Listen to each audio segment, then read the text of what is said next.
દેવતાઓ ભગવાનને શરણે ગયા, પ્રભુ આ દૈત્યોના ત્રાસપતિ છોડાવો.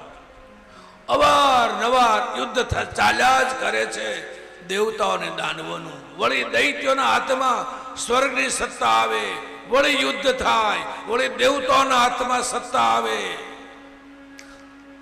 વર્ષોથી આ યુદ્ધ ચાલ્યા કરે. વિષ્ણુ ભગવાને સલાહ કરી, એક કામ કરો, તમે અમૃતનું પાન એકવાર કરી લો, તમે ક્યારેય મરો જ નહીં, પછી દૈત્ય તમને મારી જ ન શકે. મેરુ પર્વતનો રવૈયો બનાવો, વાસુકી નાગનું નેત્રું બનાવો, પણ સાંભળો, એને માટે તમારે તમારા દુશ્મનોને મિત્ર બનાવવા પડશે. દૈત્યો અને દાનવોએ સાથે મળી સમુદ્ર મંથન કર્યું. ભગવાન કુર્મ અવતાર ધારણ કરી નીચે બિરાજા. એની માથે કુર્મ, એની માથે મેરુ પર્વતનો રવૈયો નો વાસુકી નાગનું નેત્રો કરી, એક બાજુ દૈત્યો, એક બાજુ દાનવો, સમુદ્રનું મંથન કર્યું.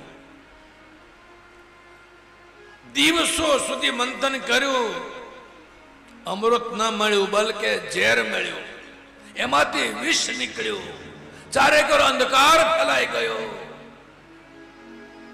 વળી બધા ભગવાનને શરણે ગયા. પ્રભુ અમૃત મેળવવા ગયા તો ઝેર નીકળ્યું. બોલે હા, કોઈ પણ સારું કામ કરો ને તો યશનું અમૃત પછી મળે, પેલા અપજસનું ઝેર નીકળે.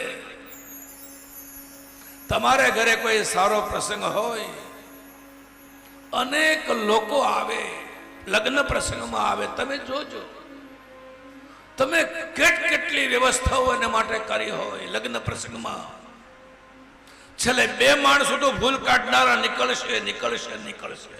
બધું બરાબર હતું, પણ દાળમાં થોડુંક મીઠું વધારે હતું. તારે ક્યાં જિંદગી કાઢવી છે? એક દી આવ્યો છે તો ખાઈને જતો રહે ને ભાઈ.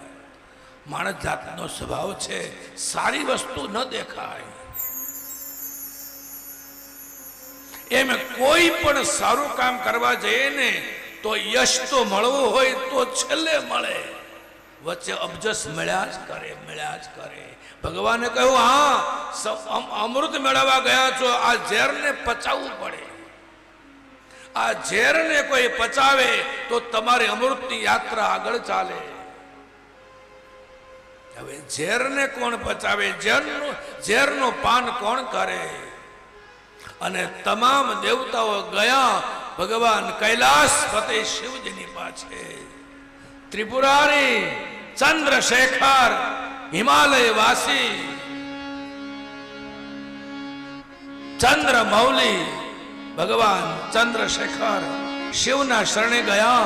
તમામ દેવતાઓ એક સાથે મળી ભગવાન શિવની વંદના કરવા લાગ્યા.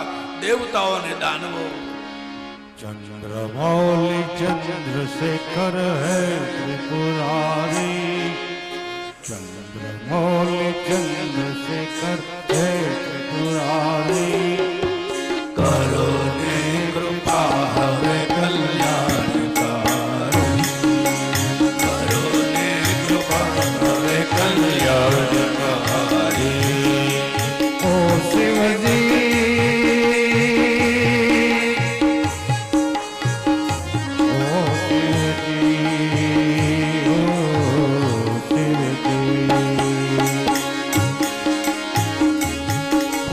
બાબાની પ્રાર્થના કરવા લાગ્યા તમામ દેવતાઓ સાથે મળીને. ઓ